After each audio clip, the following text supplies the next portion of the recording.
Anthony Davis is one of the NBA's brightest stars, and no year has done more for his career than 2020.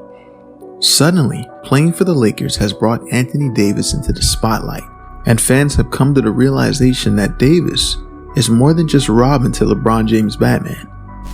If 7 All-Star appearances, 4 All-NBA teams, and an Olympic gold medal in 2012, all in the span of his 8 NBA seasons to date, doesn't shout out stardom to you, then I don't know what will.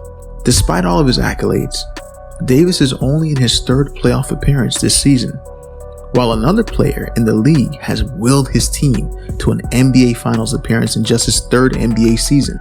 His name is Bam Adebayo, and he has already caught the eye of the NBA world. The expectations now for Adebayo are sky high, but will his journey eventually lead him to become a better all-around player than Anthony Davis? Or will his talent fade away and leave fans wondering 10 years from now what could have been? I know this is a controversial topic, but I'm not one to back down from a challenge. I'm going to give my own take on this. If you're new here, I'm Julian from Baller Central, and welcome to Baller Breakdowns. Let's get into it. Bam Adebayo's climb to the top is a process 3 years in the making. When the Miami Heat drafted him with the 14th pick in 2017, it would later become clear that Bam was a project. Bam was the classic case of one and done with Kentucky, and because of that, Bam lacked experience and was only 19 years old when he got drafted. Scouts viewed Bam as a player with a lot of youthfulness and athleticism, but as a player who still needed growth, and if put in the wrong situation could struggle to reach his full potential. One scout made a quote that really stuck with me. This scout said that Bam Adebayo was more of an athletic specimen playing basketball than a basketball player with athletic components. Sure, Bam possessed an impressive offensive game and was an excellent rim protector at the time, but Bam still lacked general basketball IQ, especially when double teamed, and didn't really show great growth in his 1 year at Kentucky. Believe it or not, Bam had a slow start in the NBA. Over the course of his first 2 years, he would only start in 47 of the 151 games he played in. There were some signs of growth in his second season compared to his first, in all major categories. During the 2018-19 season, he averaged 8.9 points, 2.2 assists, and 7.3 rebounds per game over the course of around 23 minutes a game. Fast forward to 2020, he's averaged 15.9 points a game, 10.2 rebounds, and 5.1 assists over the course of around 34 minutes per game.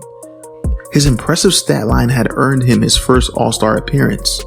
The direction the game is headed, that we've got a big taking home the trophy. Sky's the limit for players, man. You know, the development and the way the game is going, man.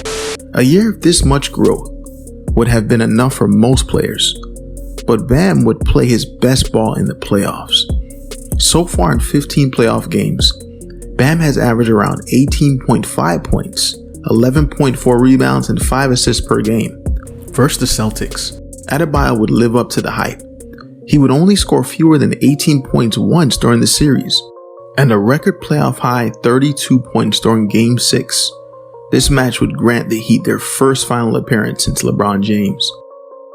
Now looking at Anthony Davis, his NBA career has been a completely different experience up until this point. While I would describe Bam's career so far as a steady incline for the most part, with him finally breaking out this season, I would describe Anthony Davis' career as a plateau. Davis has compiled a number of equally impressive seasons with the Pelicans before putting up the same type numbers with the Los Angeles Lakers this season.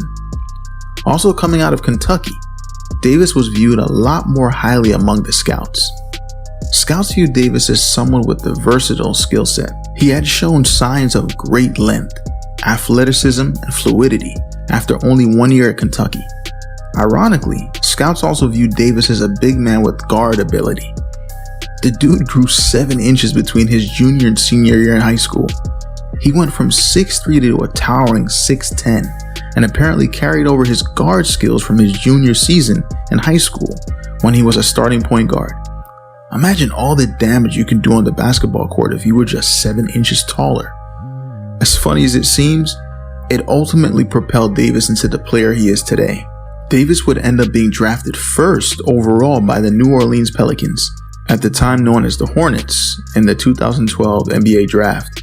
Despite averaging 13.5 points per game and around 8 rebounds his rookie season, Davis would soon find his rhythm in the NBA and go on to average 25 points per game and 10.5 rebounds over the next 7 years of his career.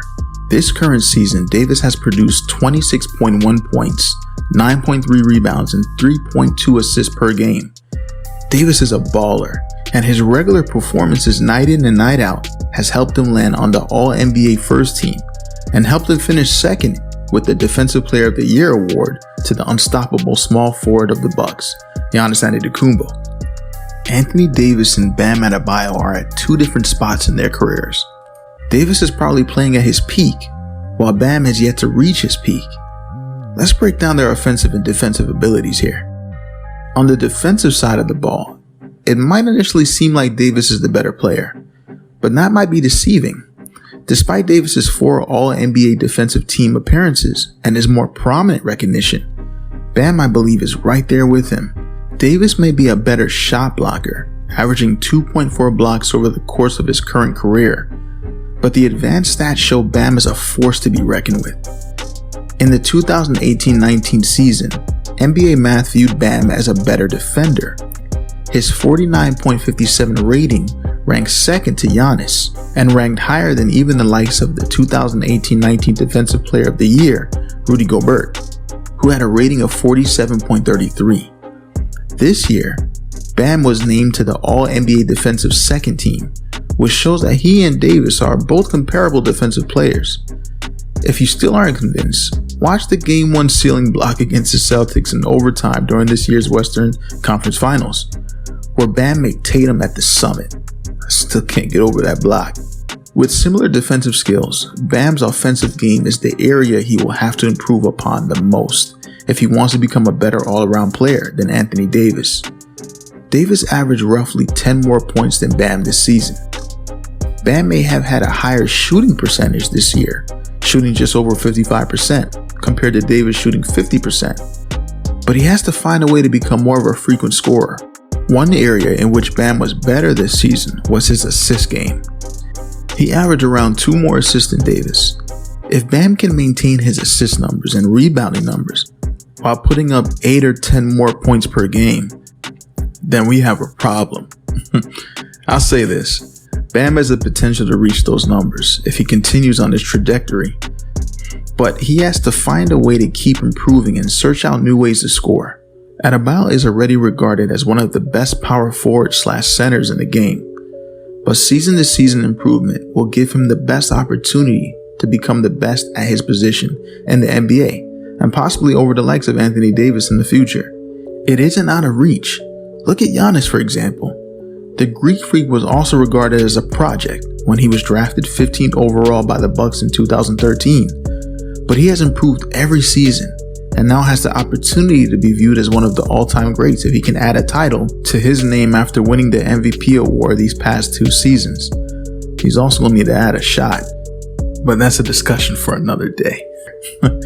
However, at this point in time, Davis is clearly the better overall player at his position. But as we watch these two great athletes play, only time will tell. Thanks for watching, guys. If you enjoyed this video, give us a like and subscribe if you guys want more content like this. As always, this is Julian from Baller Central, and I'll catch you guys in the next one.